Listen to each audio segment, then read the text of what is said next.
Hey, Coach, hear me okay? I got you, Kelly. Go ahead. All right, great. Ready to get started with questions? Yep. Okay.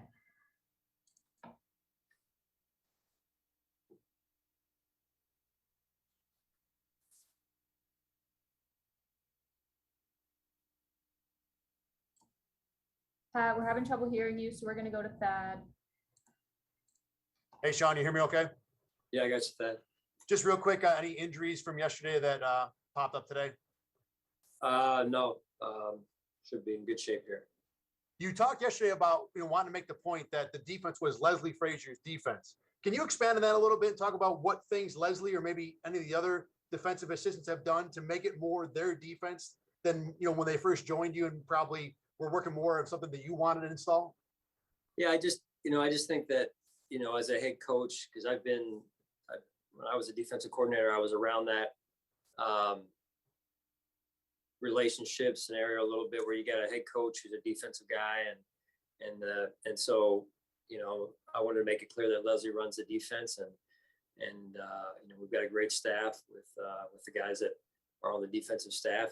Those guys work well together, and they just do a really good job of open communication, collaboration, some tough conversations.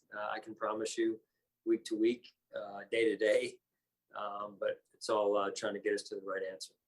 When you have a staff like that you trust and believe in, and obviously has put together the results as well as they have, how much better does it make you a head coach? Because that's not something you necessarily have to have your fingers in as much. Yeah, I mean, that tends to free me up sometimes where I can do some other things that I need to do as a head coach of this football team, and that's important. Thanks, Sean. I appreciate it. Yep. Hey, Sean, what do you want the identity of this offense to be as you guys head into the playoffs?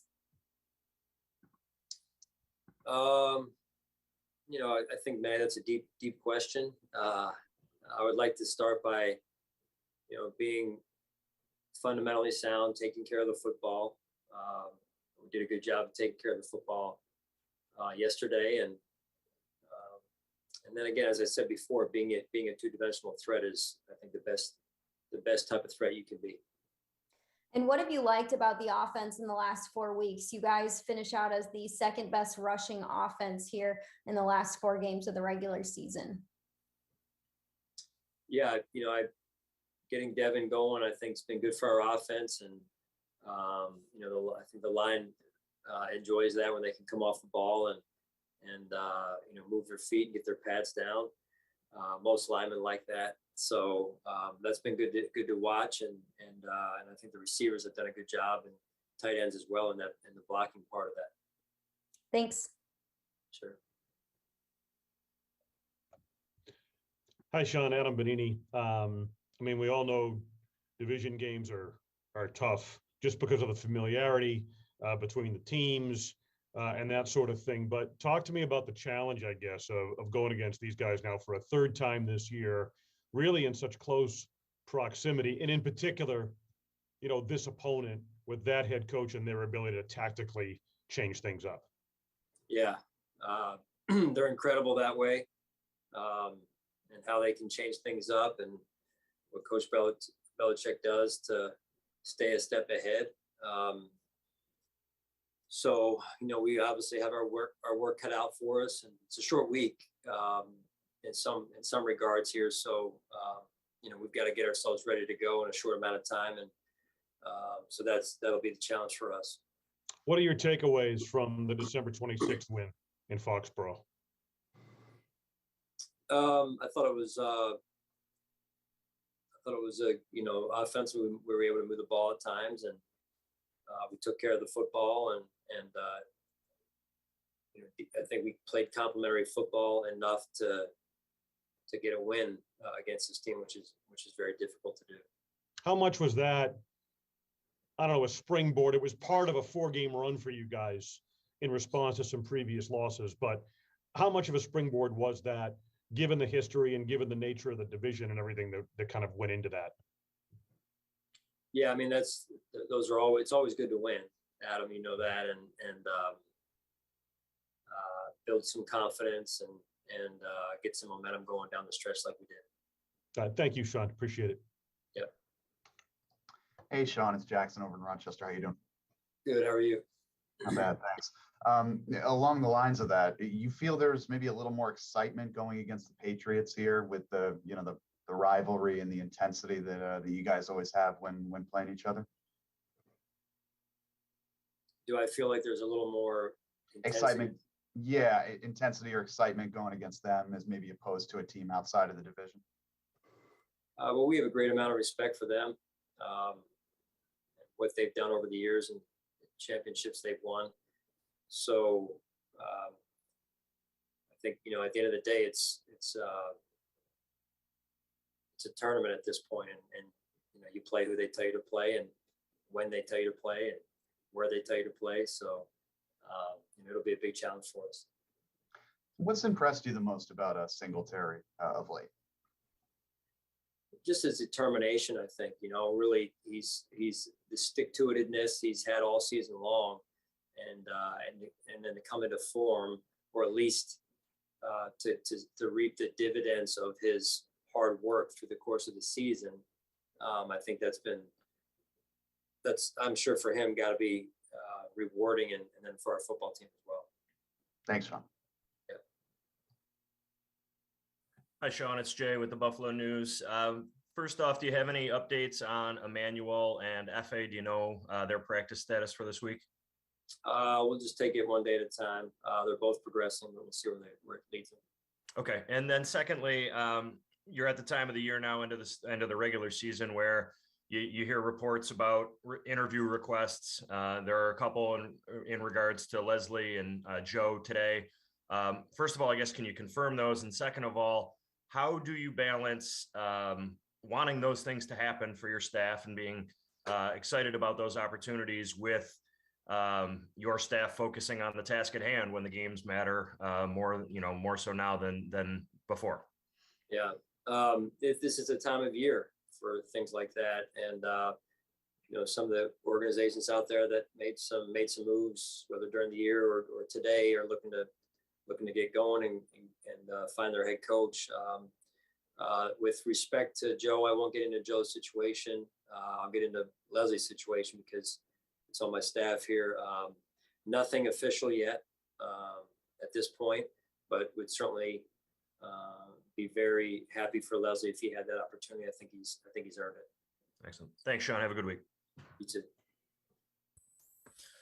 Hey, Coach. I just wanted to follow up on something that Josh had mentioned after the game last night, because I was talking to him about Stefon getting involved early and often, and he was a busy receiver in the first half for your offense. He kind of hinted at wanting to kind of diversify the offense, spread the ball around, maybe take some of the receiving burden off of Stefon and maybe to a lesser extent Cole from what it was last year. How much does your sports science perhaps go into those kinds of decisions to diversify your offense, maybe reduce the load on a couple of guys so you're perhaps healthier with some of your important players come the postseason? Because those two guys were two nicked up guys for you in the playoffs last year. Yeah, that's one of the things we learned coming out of last season. Really, we had talked about it, Chris, down the stretch, and having those guys banged up, nicked up down the stretch as that came to be wasn't ideal. So, this year we've tried to put a schedule in place that helps those guys get through the season, knowing how much we use those players, in particular the names that you mentioned, and so that they can be fresh and play their best football down the stretch here. And then is the secondary benefit opportunities for other guys to emerge? I mean, Dawson in year 3 emerges maybe because of that diversification that you did use. So it's almost like a secondary benefit while helping the initial reason for doing it in the first place. Yeah, I could see why you'd say that. Yeah. Thanks. Sure. Hey, Sean, I was curious about, and I don't know how often this happens, but when you're deciding if you're going to go for it on certain fourth down situations, and Josh might come over to you and maybe share his thoughts on if he thinks you should be going for it or not, what are those conversations like, and how much do you take into account when you're deciding how he feels about a certain situation? Yeah, I usually, if we have an opportunity to talk and catch up and communicate on the sideline there, we'll do that for sure. And I trust Josh, so I value his input and give him ownership of some things here. So that back and forth is important for us. And then I was curious, when you look back on the first meeting you guys had with the Patriots, with the weather and everything that happened kind of out of your control in that game when it comes to the weather circumstances, how much can you take from that game based on those factors? Like, do you have to consider the wind and all of that, or how do you kind of evaluate that first game? Yeah, obviously the weather played a significant role in that game, I'm sure, for both teams.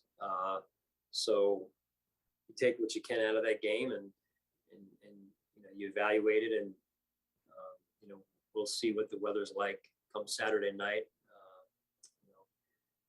No one really knows at this point, so it changes day by day, it seems like. Thanks, Sean. Sure. Afternoon, Sean. Tyler Bass has finished the regular season with an 87.5 field goal percentage, and he made all of his PATs. With how consistent he's been with his kicks, how much confidence do you have in him to make a play in a big spot as we enter the postseason? Yeah, I have a tremendous amount of confidence in Tyler.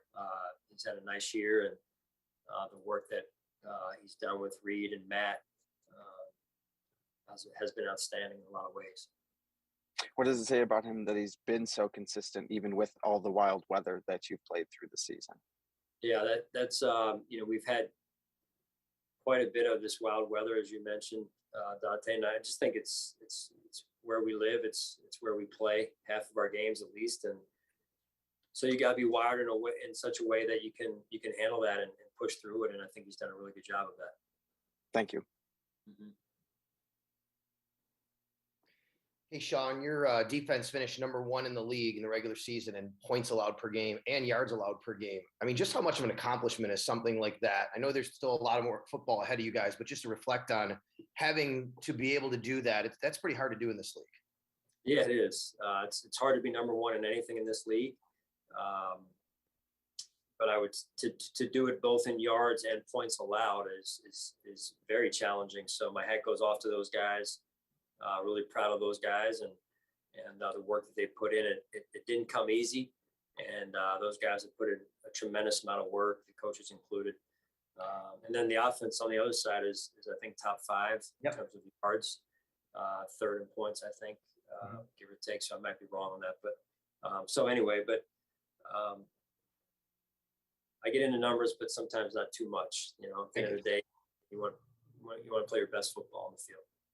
And, I this might be a better question for Leslie later about, team goals and stuff. When I asked Harrison and Ed about it in the locker room after, they kind of seemed surprised, almost like they didn't know they were there. And I was kind of surprised that, that would be maybe something that would be a goal that they knew was attainable. So how much of that goes on through the year of, hey, here's our goals, and we are close to achieving some of them as you go on?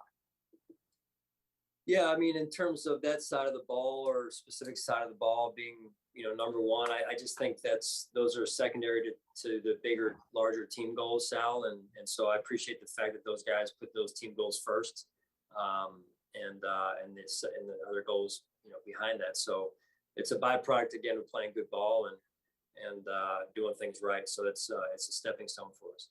Thanks, Coach. Coach Pat Freeman from the Beat 105.5. Congratulations on winning another division title. Thank you. I wanted to ask you, 2 guys that have been with you here from the beginning, how important have they been to you? I'm talking about Micah Hyde and Jordan Poyer. They seem to be just 2 stand-up guys that come to play each and every week, and they've been with you here from the beginning. How important have they been to this team and what you tried to bring into this organization? Yeah, they've been outstanding.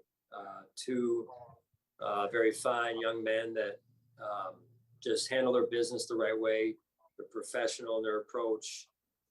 They can flip the switch when they get on the field. They've done a great job of bringing people along in terms of their leadership and their influence on our football team, not just defensively, but on the offensive side and special teams as well. So, they've just done a fantastic job since they've been here. I guess this is year 5 now. Thank you, Coach. Sure. Yes, good afternoon, Coach. George Radney, Challenger Community News. How are you doing this afternoon? Good, George. How are you? Pretty good. Just wondering, what has Ryan Bates brought to your offensive line? It seems ever since the New England game, the last New England game, the line seems to be a lot more physical, and they seem to be coming off the ball a little bit more in unison with this lineup. Yeah, I think Ryan's done a nice job. I thought there were moments in the game the other night where I thought the offensive line really took over, and so that was good to see. They'll have a big test in front of them with the defensive line from the Patriots this week. So it's important that they continue to work together, having that same lineup for now multiple weeks, I think would work in their favor. Okay. And last question, quickly, on the punter, what was the wind taking the ball before the punter received it? Was that part of the issues out there on Saturday night? Yeah, I mean, it's even with the snap and the drop with the wind and how significant the wind was, the wind can move the snap and it can move even the drop. So those were tough conditions to punt in for Matt, but I'm super proud of how he worked through it. All right. Thank you very much. Good luck this coming Saturday. Okay. Thank you, George. Hey, Coach, how are you? Good. How are you? Good. You were talking a little bit earlier about you coaching against Belichick and how the Patriots prepare and the type of adjustments they can make. And I'm curious, how far in the weeds do you go in trying to anticipate what they're going to do versus trying to dictate what you want to do? And how do you kind of find that line without giving away, trade secrets? Yeah, it's really hard because, they've been together so long with Coach Belichick and Josh and some of their staff that's been there for quite some time, Matt Patricia now again. And so, it's really hard to try and, anticipate where they're going next and their next move. And, Belichick has talked in the past about, how he'll do whatever the game dictates. And that could be lining up 5 wide. It could be running the ball, except passing 3 times like he did the first time against you guys. How difficult does it make that in terms of the preparation? And does it lend a coach to want to dictate more than react? I think it's got to be a healthy balance. Preparing your football team fundamentally and discipline-wise, and then trying to prepare your football team for what the opponent does, and then where the opponent might go next. And like I said, they've been together so long that they just have so many things at their disposal. Just a question on Josh Allen too. Over the last 6 games, I thought his performance against the Patriots and Buffalo, the win, was exceptional. Has he taken another step forward in terms of being a superstar in the NFL, say over the last 6 games of the season?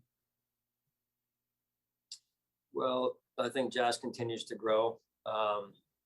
Just like everyone else on our football team tries to grow every day. That's what we try and do here. That's really, I appreciate that about Josh and how he approaches his work every day. Thanks, Coach. Sure. Hi, Sean. Know you had quite a bit of playoff experience before you got to Buffalo as a coordinator, but I'm curious what you'd say you've taken away or learned from your experience coaching in the playoffs as a head coach since you got in that chair with the Bills. Well, I think it's a different chair, Matt, and there's a difference to being a head coach as opposed to being a defensive coordinator or an assistant. Obviously, the roles are different and the responsibilities are different because of that. So, I think every year you learn. If you're worth your salt, you learn. And you continue to grow, and you try and take good notes and use those notes the following year.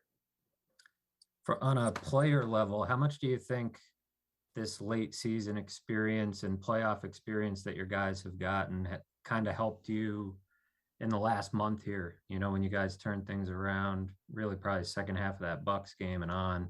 How much do you think the experience you guys have at the player leadership level helped, steady the ship there? Yeah, I mean, I count on those guys. I think the experience, there's not a whole lot of substitute substitutions out there for experience, right? And so those guys have done a real nice job for us. Thanks, Sean. Appreciate it. That's all we have time for today. Thanks, Coach. All right, thanks, guys.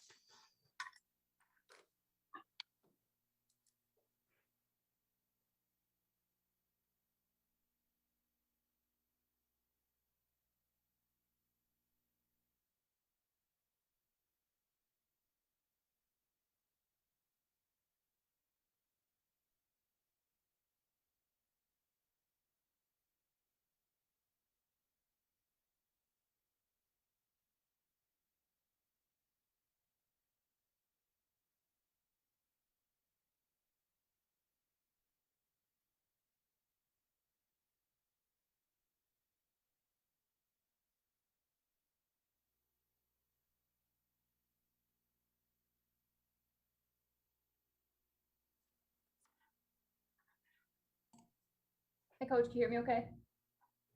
Yep, I got you. Okay, great. We'll get started with questions. Please raise your hand if you have a question.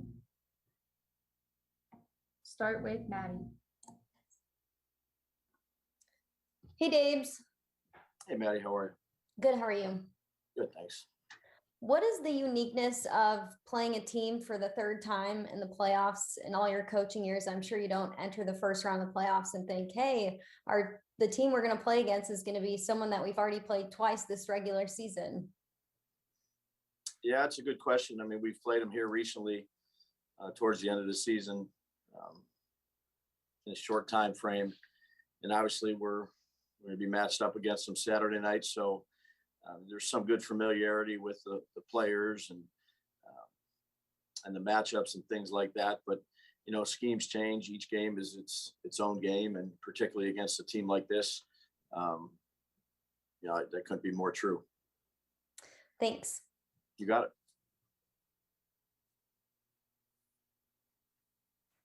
Hey, Brian. In regards to Devin, how much do you feel he's really benefited from getting more of the workload, and maybe if that's helped him get into more of a rhythm, and in turn, the results have improved? Yeah, I'm sure there's something to that. The more times you touch the ball as a skilled player, usually you're able to get into a little bit more of a rhythm. Again, there's one ball, and you know, but we've used him as our primary back here the last few weeks, and he's, I'd say, taking advantage of his opportunities, really in all facets, not just with the ball in his hand, but without it in his hand. So we're going to need him this week. And then offensive line, with this current group of 5 that you guys have come across here at the back end here, seems to be playing pretty well. With them, how much do you think, how much do you think running the ball more helps them get into a rhythm and maybe get in a more physical, you know, aspect of the game? And I think there's balance in everything, John. You know, the type of runs, or, you know, there's different protections you can use. I mean, there's a lot of different things to go ahead and try to help the offensive line out. You know, we've run it more, and there's, I'd say, different situations throughout the game that you know, that's what it called for. But we try to do the best we can. I mean, it's not like we have, you know, that many rushes here now. So we'll try to do the best we can with really all areas, run and pass. Great, thanks a lot, man. You got it. Hey, Brian, Warrow here. Hey, War. Sticking with Devin, how much has he gained your confidence in how he's been able to run the ball over the past, you know, 4.5 games, in that sense? Aside from him gaining confidence, how much confidence has he gained from you? Well, I think I've always had confidence in him since we drafted him. He's a young professional that does his job, and he's earned the amount of playing time and the touches that he's gotten based on, you know, his results. So, you know, I never lacked confidence in Motor early on in his career, or as he kind of progressed and, I'd say, matured and gotten better each year he's been here.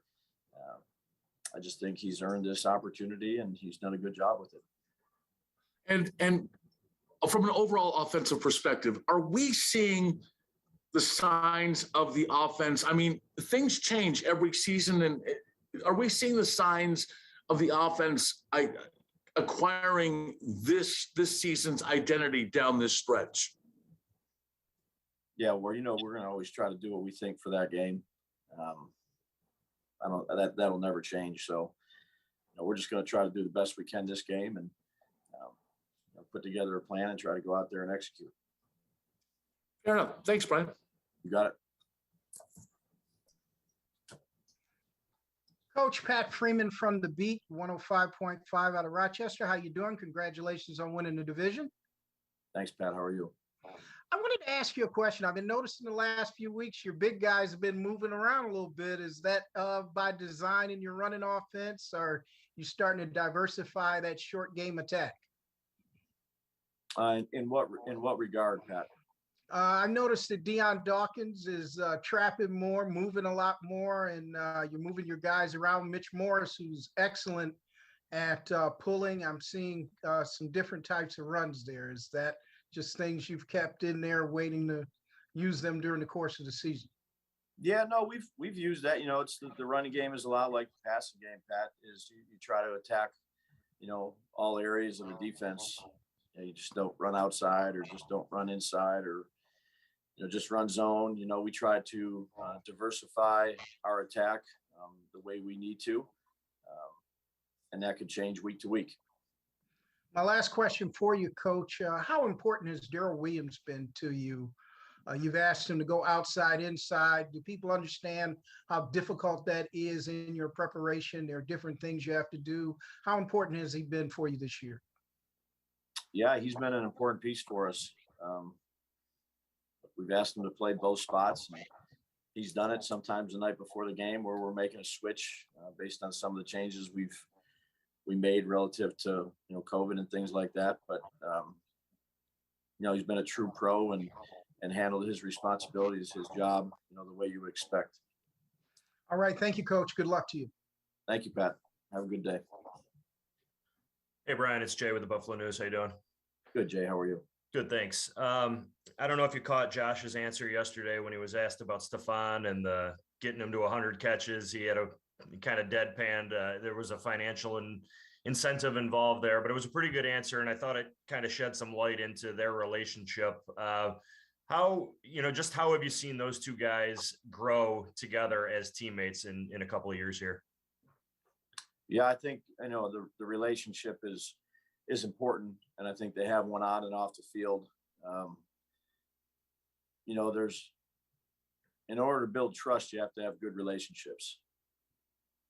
And once you gain that trust, you can gain some respect and accountability that goes along with that, give and take.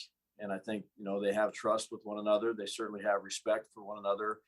When you have trust and respect, I think you want to be accountable to the people that you're dealing with. And they've worked extremely hard, these last 2 years of, throwing and catching and talking during the meetings and being on the same page. And they'll continue to do that. But, for a short time, obviously he's been a productive player here in the first couple of years on a new team. It's him along with all the other people that are surrounding him. But obviously Josh plays an important piece to that, and as does Steph. When you're scouting receivers in particular, draft, free agency, trade, you can do your research in terms of how they look physically and how that might pair with Josh. You can do your research on their football character, but you're never going to truly know until you get them into the building how that relationship is going to work. With Steph, what gave you confidence that it was going to be such a good pairing, and has it maybe even exceeded your expectations? I mean, these two guys have caught more passes together than anybody in history in 2 years.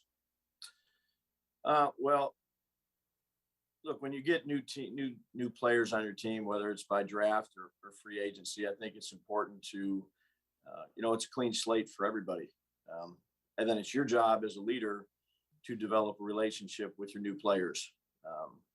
And just much like I talked about with Josh, I think once you develop that relationship, that's when the trust falls into place. And, trust is important in our business, and that leads to respect, leads to accountability. And there's good give and take because you can have sincere and truthful conversations. I think when you respect somebody and you treat them the right way, that goes a long way. And he's done everything we've asked him to do. He's incredibly smart. He's obviously gifted. The old adage, the more you can do, the more you can do. And we certainly ask him to do a lot. Thanks, Brian. Appreciate you, Tim. You got it, Jay. Hey, Brian. I was wondering, we only really ever see Mitchell Trubisky victory formation very end of games, but behind the scenes, I was just wondering, when you look back at this season, where have you maybe seen him grow the most? In a lot of areas. First, he's a great person, and I think he contributes significantly to our room quarterback position. Obviously, he's played a lot of football in the early part of his career, and I think it takes a lot of maturity on his part to decide to come here and be a backup for Josh after the early part of the career and the things that he's done. He's acquitted himself really well. He understands our system. We put him in there. He knows what to do. I just think that having that presence around Josh is very helpful. But again, this is a guy who's a good player too. So it was a good addition for us. I think he's made strides in his game, both mentally and physically. Happy to have him. Where have you seen some of those strides in his game? Just the overall knowledge of our system, the way he operates out there at practice, the questions that he asks. He's done a good job with all those things. And I'd say leading the guys that he's been around, whether that's on the look team or when he's in the huddle. Awesome. Thanks. You got it. Hey, Brian. Hope you're doing well. Hey, Elena. How are you? Okay, thanks. This is a little bit of a to the side question, but I was curious, when you were working at Alabama, did you coach Trayvon Diggs much? I know he was switching to defense when you got there. He was on the defensive side of the ball, but I know he's obviously there was a connection there. When Steph came, I knew his younger brother, and good person. Is there, with having seen both of them, that family, do you see a lot of similarities between the brothers, or when Steph came, or does Steph talk about his brother a lot? I think that I'd let you ask Steph that. I mean, I just, I was there a short time, and, I appreciated my time with T, and obviously I know Steph a lot more than I do T. Yeah. Okay. And then on a completely different note, I was just curious for you, when we're watching those plays like Josh's touchdown yesterday to Steph in the first quarter, how it breaks down, and then they come up with this play that's, just awesome to watch. When you're watching that all happen, what is that like? And what is it to watch them do what they do and when they put together a play like that? It's encouraging. You're always going to have plays that you call that are on time and on schedule. And then there's loose plays too. And again, that's an element of Josh's game that we work on, and you got to let him be him. And all the skill guys and, the line, they know that there's a chance that he can move and, make some loose plays, but, trust him with the ball and the decisions that he has to make. And then last one for me, Sean's mentioned this a bunch, and I think it's come up a lot that, Josh taking a step forward in terms of off the field stuff and being a leader. Is there anything that has stood out to you in just what you've seen? We talk a lot about on the field, but anything maybe in the locker room or what he's doing in meetings that have stood out to you? Well, I think he's done a good job of, improving each year. He really understands. Look, we tailored this system specifically towards him. And we have all the trust and faith in him, and he's grown since he's been here as a rookie, in numerous areas, but, I think he does a great job in the community. He's a very smart player, can pick up a lot of things, good give and take, and really good with his teammates. Thanks. You got it. Hey, Brian, good to see you. I know you mentioned your time in Alabama. I know it was a short time, and you have a busy week this week. But will you kind of peek in tonight amidst the work and kind of root on your old squad? We're kind of behind schedule here, man. I know we played these guys for a couple of times. There's a lot of catching up to do, particularly on this short week. That's kind of where my focus is going to be. I gotcha. Yep. Gabriel Davis going into yesterday's game, he had 3 drops all season, and I know he was targeted a lot and had a lot of work. The stats were what they were. What went wrong for him yesterday, if anything, and how much, not necessarily related, but to potentially get Emmanuel back in the playoffs, how important will that be for your offense? Yeah, as many guys as we can have. The better that are healthy and ready to contribute. As far as Gabe, I have all the confidence in Gabe. He's a good player for us. Mm-hmm. Thanks, Brian. Yep, you got it. Hey, Brian, Mike Catalana. Hey, Mike. Hey, I want to ask you about Leslie. You've been around this league. You've coached with him, probably against him, certainly. His name, like yours, comes up for these head coaching jobs. What is it about him? What can you, from your perspective, tell us about that guy, what he's done in this league, and maybe, even if it leads to opportunities or just what he's done with the Bills? Yeah, so we've been together for 4 years. Just a great person, obviously an expert in his area on the defensive side of the ball. I'd say does a good job with the staff and the players. Just an easy guy to talk to and bounce ideas off of. Good listener, good coach. And the spot he's in, like Sean made the point yesterday that, it's his defense and leading them number 1 defense this year.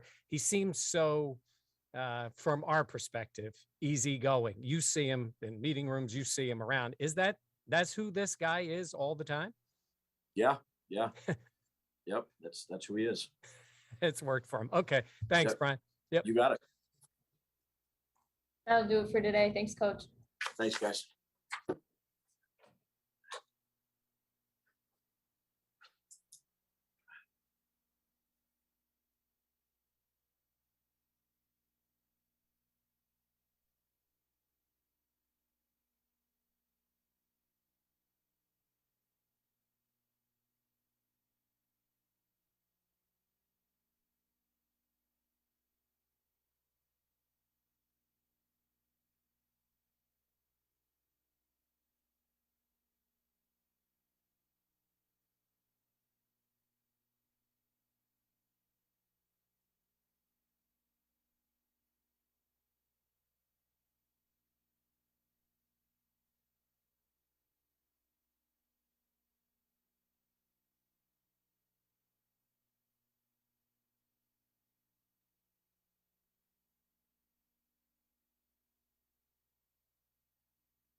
Hi, Kaylee.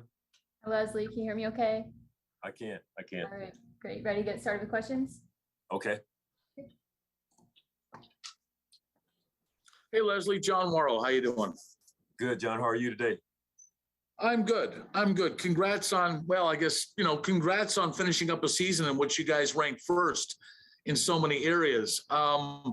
What's that say about this defense, and what are the challenges that lie ahead? Well, it speaks to all the hard work that the players and the coaches put in, John, throughout the entire offseason, going all the way back to after the Kansas City game and the championship game a year ago. And our coaches came back and began to work to put together a system for the 2021 defense. And they laid a really good foundation. Our players bought in throughout the offseason. And it just speaks to the buy-in by our players and the hard work that our coaches and players put into it.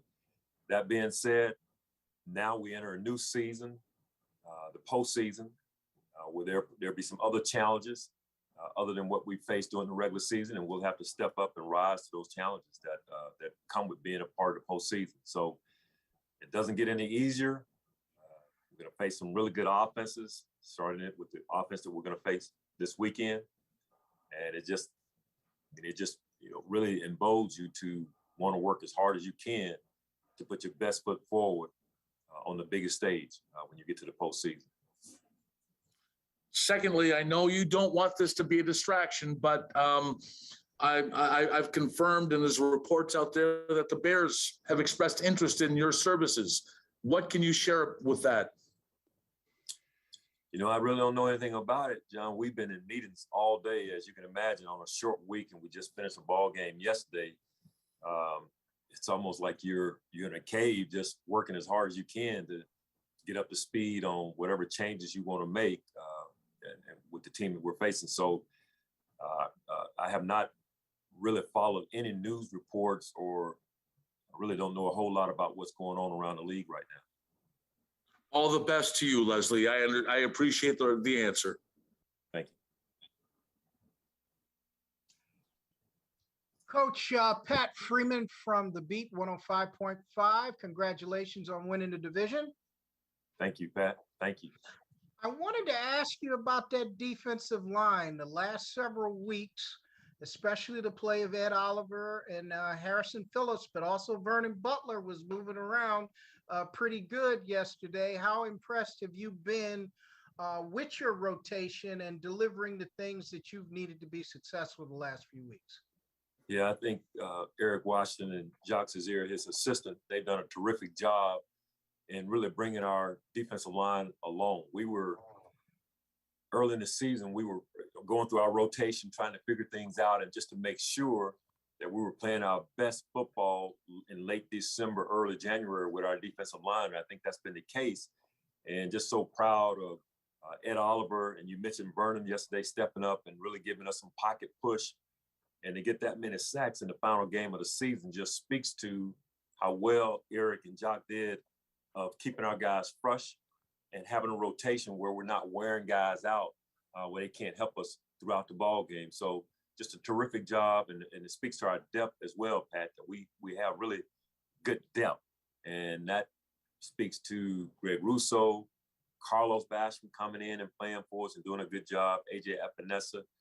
We've got really good depth along with good leadership, and Mario Addison, Harrison Phillips, along with Jerry Hughes as well. So we're very fortunate.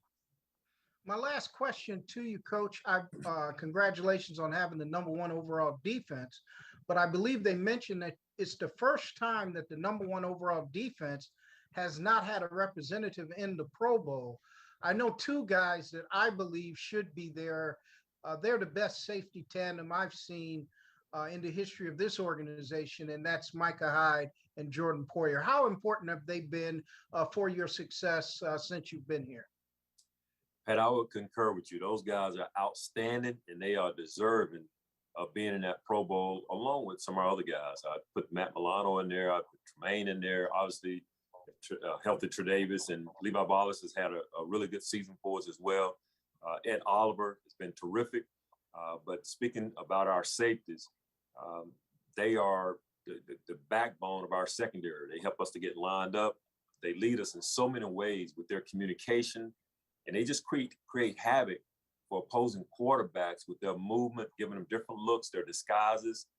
They've been really good for us over the years, and I don't know where we'd be without them. They're both interchangeable guys that gives us so much flexibility in our scheme that it makes our jobs as coaches really much easier. Thank you, sir. Good luck to you on Saturday. Thank you. Hey, Leslie, you guys have been lights out against rookie quarterbacks this season, only allowing 1 passing touchdown to 6 interceptions and holding rookie quarterbacks to just a 47% completion percentage this year. The lone win by a rookie quarterback was, of course, Mac Jones. So why do you think your defense has been so great against rookie quarterbacks this season? And why do you think their streak that they're on right now can help them going into the first round of the playoffs?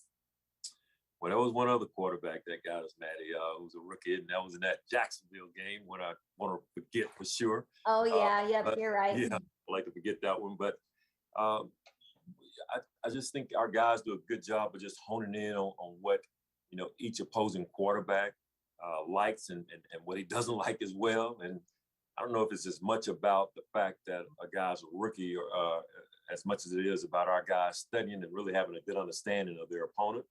And not just the quarterback position, but what the overall offense is trying to get accomplished. And that's probably had as much to do with our success as anything. Just our guys putting in the time and the work to have a great clarity about what does this offense like? What do we have to take away? And then going through it and getting it taken care of in practice and then carrying that over to a ball game. I was just ready to forget about that Jacksonville game. It's like it never happened. One more question for me. You guys got to play in front of 6,700 fans in the playoffs last year, but you'll get to play in front of a full home stadium this Saturday. I mean, what does it mean to this defense to get to play in front of like 70,000 people? Oh, man, that's going to be so nice, man. We're looking forward to it. The noise that our fans are going to create. It's just, it's going to be an electric atmosphere. We're really looking forward to it. It makes it hard on the opposing team, so we're going to try to do our best to give them something to cheer about. And just looking forward to seeing, all our fans and the noise that it's going to create. And it's going to be a great atmosphere, a good time. I love it. Thanks, Leslie. You're welcome. Hey, Leslie, good to see you. You mentioned Jay Skursky's article a couple weeks ago, written about the defensive line. And I want to go back to the Patriots game, the first Patriots game, when obviously the post-game interaction between Jerry and Micah happened and that word embarrassing came up. Do you feel like in any way that was kind of a springboard in a similar way? Not to, credit Jerry or anything like that, but like that was something that, lit a fire in that group because you saw all of them come out together. And when they were told after the game on Sunday, and when they were told about the stats and the accomplishments as a group, it's a close-knit group and a proud group. How would you categorize that both? Yeah, I wouldn't want to go there and say an article that was written was the impetus for the production by our players. I mean, those guys, they play hard, they prepare. And they have, as you mentioned, great pride about what they do. They're professional athletes. This is what they do for a living. This is how they feed their families. And they go out and work as hard as they possibly can to be the best they can, no matter whether you write something positive or negative about them. They're going to show up because they're high character guys, the guys you're speaking of, whether it's Levi Wallace in our secondary, Micah Hyde, Jerry Hughes, Jordan Poyer, our D-line secondary, doesn't matter. They have great pride about what they do.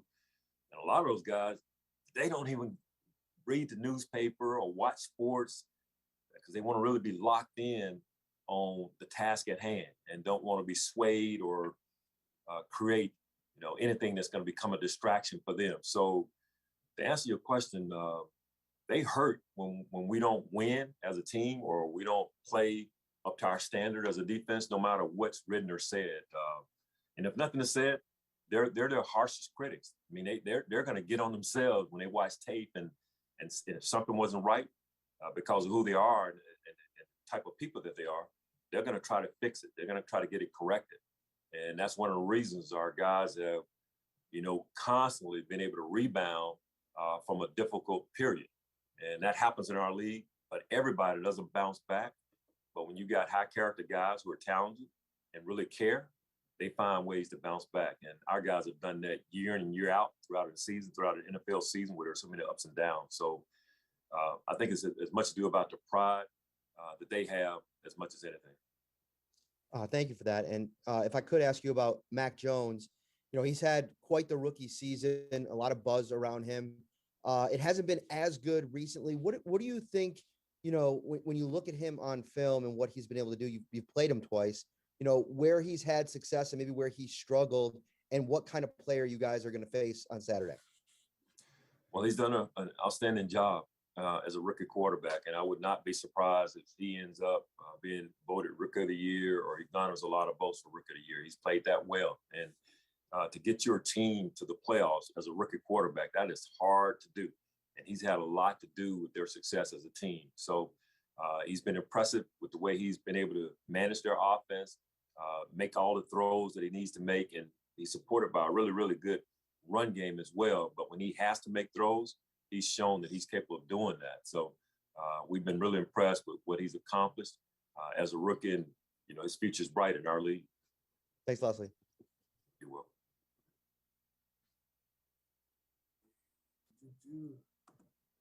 Good afternoon, Coach Frazier, George Radney, Challenger Community News. How you doing this afternoon? Doing good, George. How are you?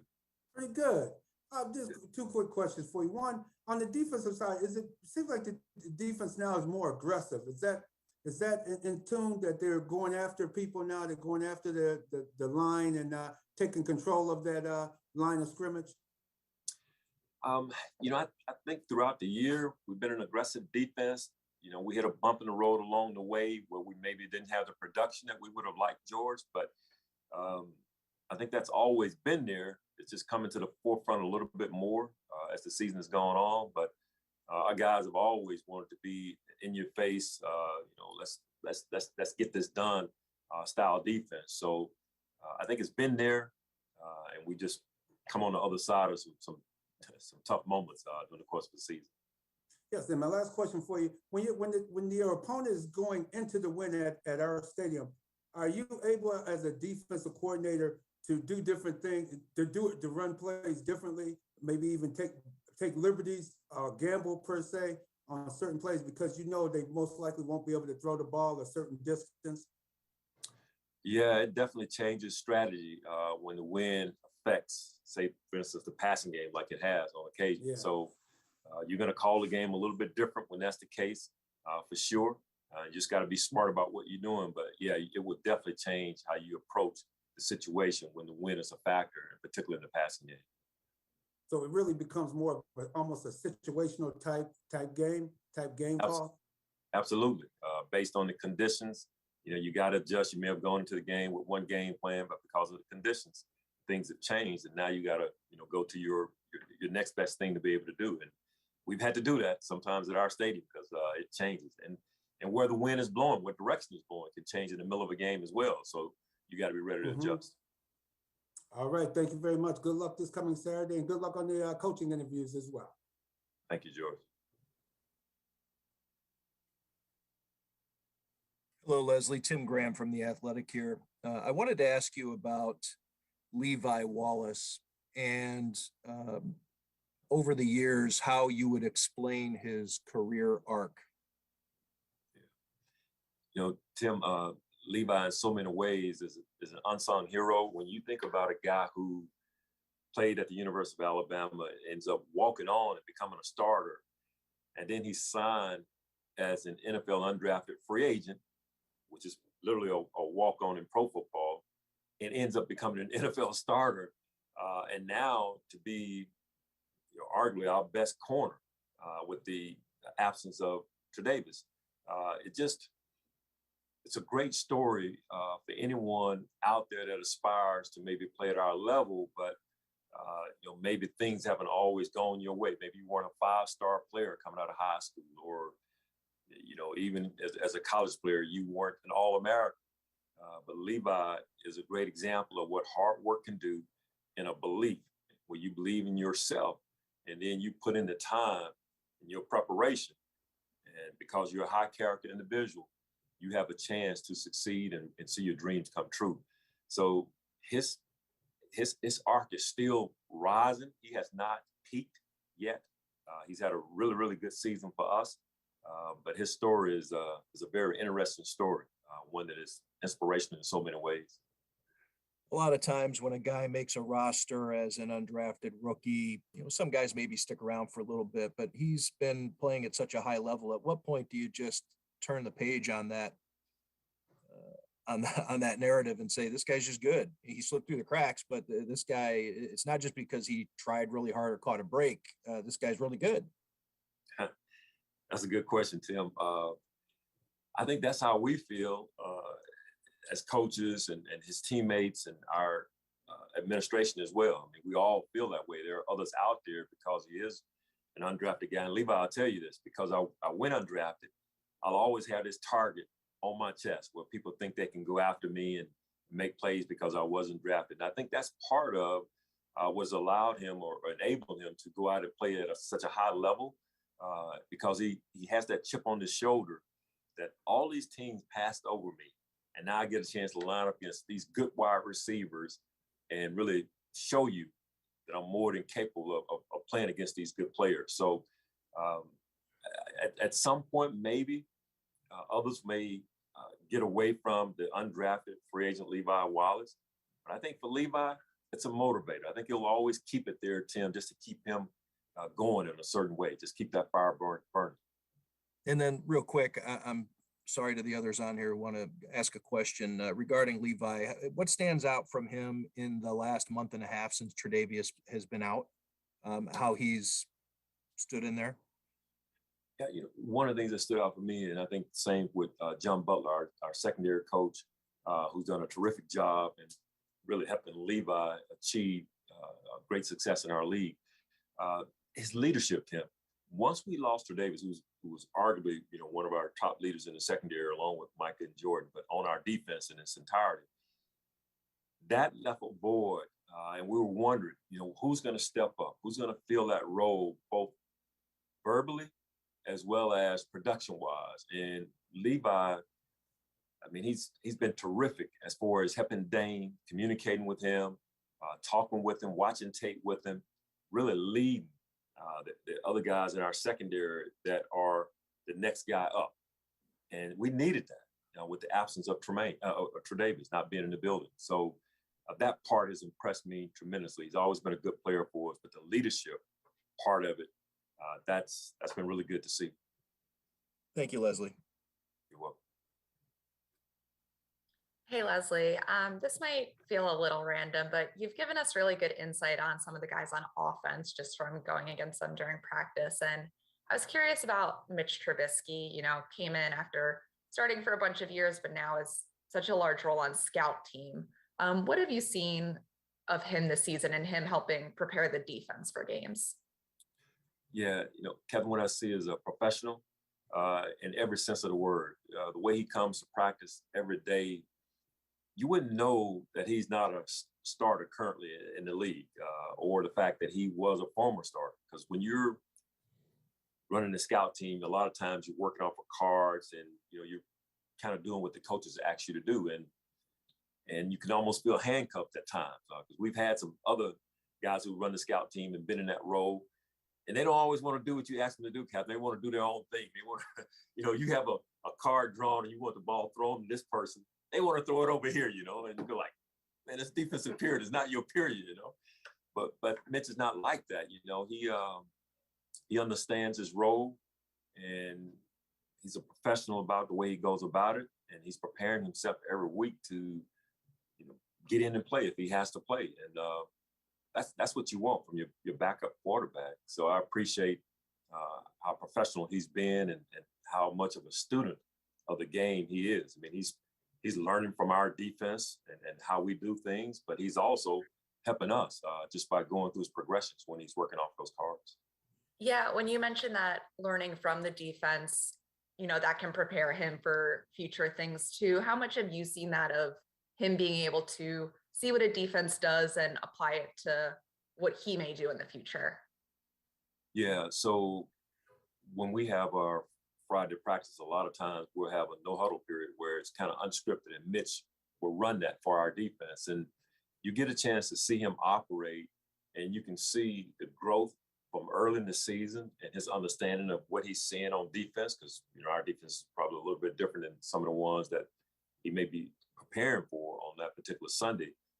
But his growth in recognizing coverages, knowing when to tuck the ball away and try to get an extra few yards or take my check down, just seeing that maturation over the course of the season, which is, credit to Ken Dorsey and our offensive staff. But that's growth. Not always just trying to go for the home run to impress the coaches, but take what the defense is giving you. And, I've seen that throughout this year with his growth. Thanks. Appreciate it. Welcome. Hey, Leslie, one more for me, not related to the game, but next Monday is MLK Day. So what does Martin Luther King mean to you? Man, when you talk about Martin Luther King, for me, and I think most Americans, you're talking about a groundbreaker, person who changed the trajectory of a race through the sacrifices that he made along with many others, but through his leadership and his guidance. And he paved the way for a lot of barriers being broken down. And forever grateful for Martin Luther King's sacrifice, his willingness to put himself out there against opposition for the greater good, for the greater good of all of us, just to challenge our thinking about people in general, and to be able to go against the wave, when it wasn't popular, to stand up for what you think is right and be willing to do the ultimate sacrifice. I'm willing to give my life so that other people can have rights that I don't currently have. So much respect for the sacrifice of Martin Luther King Jr. and what he's meant to America, and in particular to my race, African Americans. Tremendous sacrifice, and forever grateful for his sacrifice. Awesome. Thank you so much, Leslie. You're welcome. That'll do it for today. Thank you, Leslie. You're welcome. Thank you, Kel.